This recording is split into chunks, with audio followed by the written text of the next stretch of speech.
அனைவருக்கும் வணக்கம். என் பேர் எம் திகா. தேவகோட்டை சேர்மன் மாணிக்க வாசகம் நடுநிலைப்பள்ளி 7ஆம் வகுப்பு படிக்கிறேன்.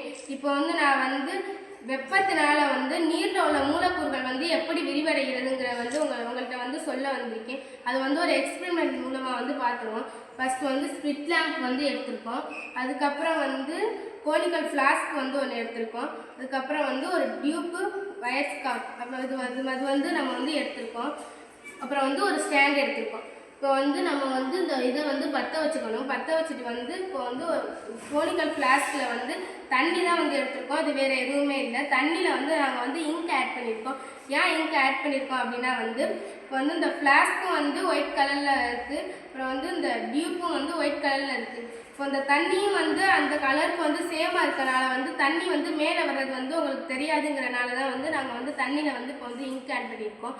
தண்ணியில் இங்க் ஆட் பண்ண உடனே நாங்கள் டீப் மேலே வச்சுருக்கோமா. இப்போ அது வழியாக கீழே நாங்கள் நெருப்பு பற்ற வச்ச உடனே அது ஹீட் ஆகும். ஹீட் ஆகும்போது நீரில் உள்ள மூலக்கூறு பிரிய ஆரம்பிக்கும், விரிவடையும். அது விரிவடைஞ்ச உடனே அந்த டியூப் வழியாக மேலே இந்த ப்ளூ கலர் வாட்டர் மேலே வந்துடும். நம்ம இங்க் ஆட் பண்ணோம்ல, அந்த தண்ணி மேலே வரும். அப்போ மேலே வரும்போது இதில் நீரில் உள்ள மூலக்கூறுகள் விரிவடையும். அது விரிவடைகிறனால தான் இப்போ இந்த டியூப் வழியாக தண்ணி மேலே வரும்.